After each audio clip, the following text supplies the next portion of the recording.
Today, in this lecture, I will explain you class 8th civics chapter number 1, the Indian constitutions. Now, you all know that our government has set certain rules for all the citizens.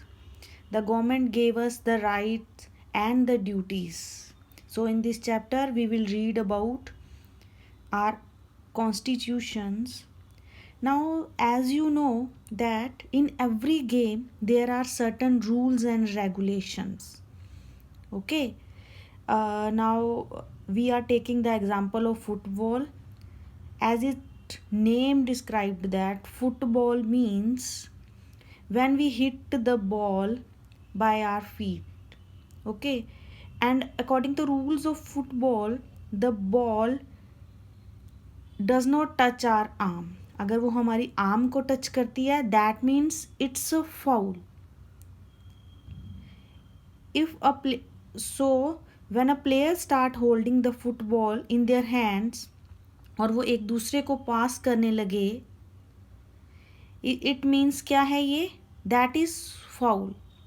Similarly, in other games also, for example hockey, cricket, there are certain rules and regulations. And जो हर एक rules है वो क्या करता है, उसकी game को define करता है और ये एक गेम को दूसरी गेम से क्या करता है, डिफरेंट करता है. And these are called the fundamental rules of the game. ये क्या है, फंडामेंटल रूल्स हैं गेम के. Like games there are certain rules and regulations that are set for our societies.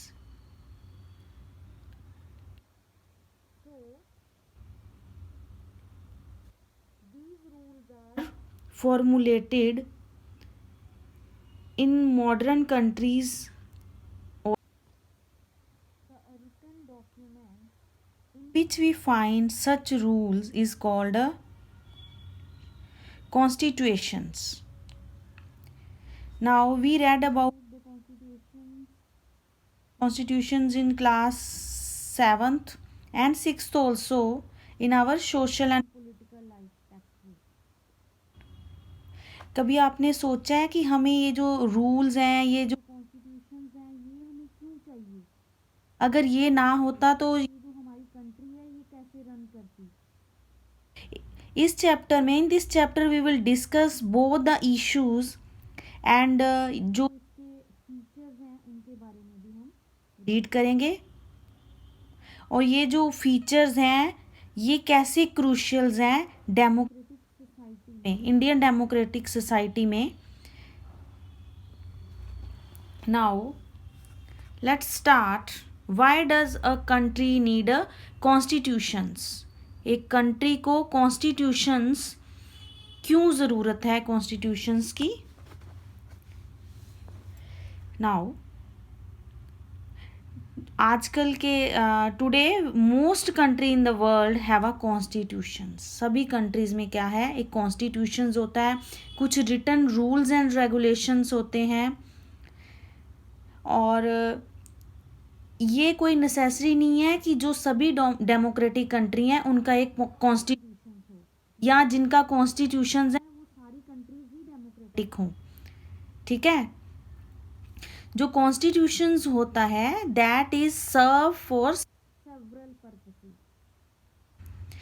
First इसका जो है, it lays are certain ideas that form the basis of the kinds of country that we as citizen aspire to live इन.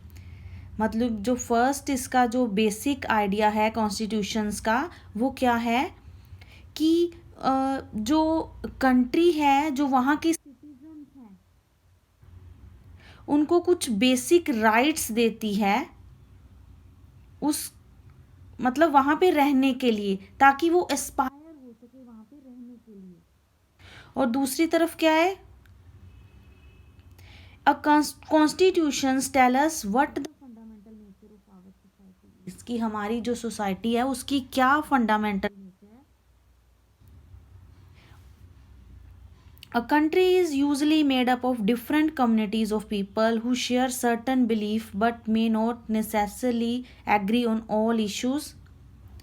जो एक country है वो different different community के जो लोग हैं वहाँ पे आके रहते हैं, तो मतलब ये ज़रूरी नहीं है कि वो जो कम्युनिटी के जो लोग हैं वो जो जितने भी मतलब सभी जो इश्यूज़ हैं उनके लिए एग्री हों, या जो फंडामेंटल राइट जो कंट्री ने दी हैं उन लोगों पे सभी लोग क्या हों, एग्री हों. Now underline these lines, these are very important. A constitution help serve as a set of rules. ये क्या है, रूल्स हैं, सेट ऑफ रूल्स हैं, प्रिंसिपल्स हैं, और इसमें ये सब कुछ लिखा हुआ है कि कैसे एक कंट्री गवर्न करेगी, कैसे एक कंट्री लाइक कि गवर्नमेंट का जो बेसिक्स है वो कैसे होगा.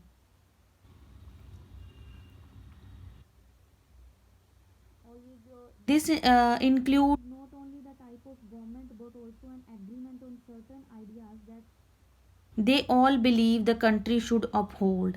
और इसमें ये जो टाइप्स ऑफ जो लाइक गवर्नमेंट है इसमें एग्रीमेंट किया होता है कि कंट्री कैसी होनी चाहिए, कैसे उसके आइडियल्स होने चाहिए,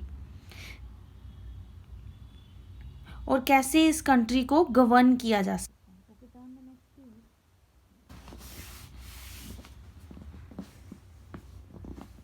नाउ दे आर सेइंग कि let us understand more widely that कि जो कॉन्स्टिट्यूशंस हैं, ठीक है, उनमें लाइक कि वो नेसेसरी है एक कंट्री के लिए या नहीं.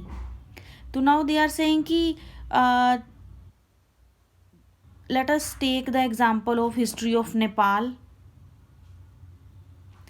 कि एक country that borders India on the north. until recently Nepal was a monarchy.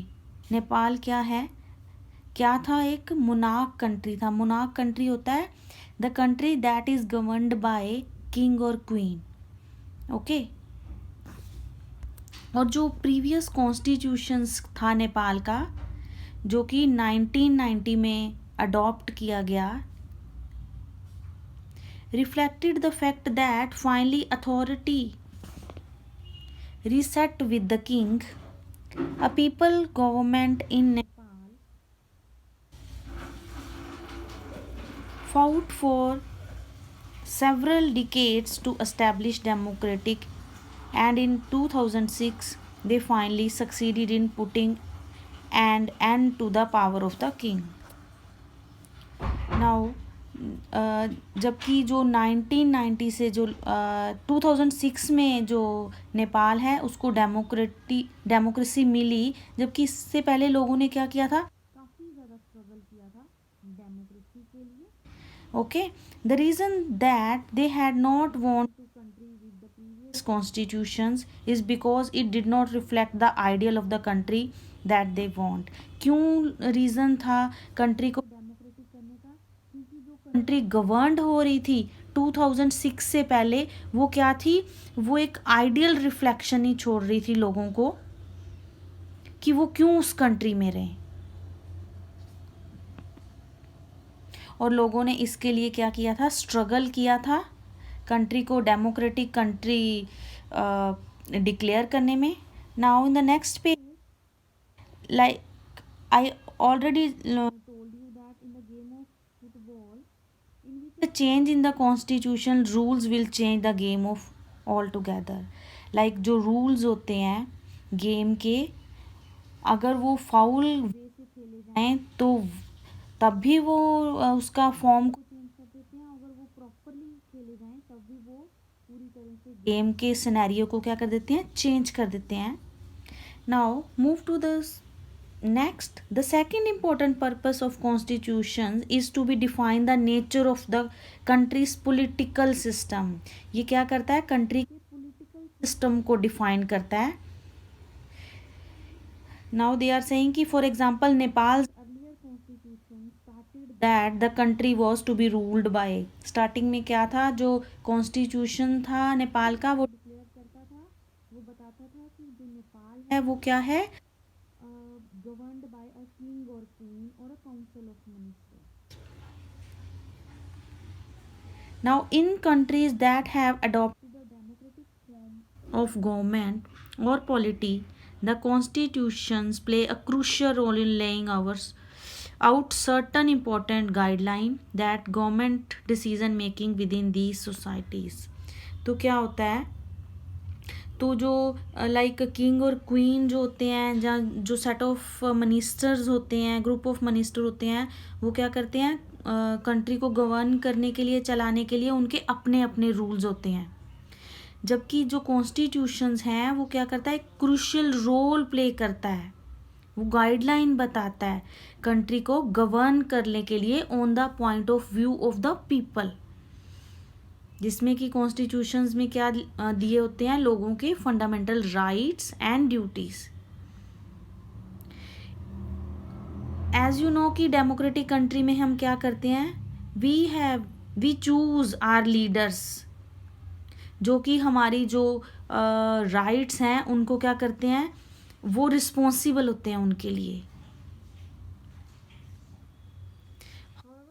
Always the possibility that these leaders might misuse their authority, and the constitutions usually provide safeguard against this.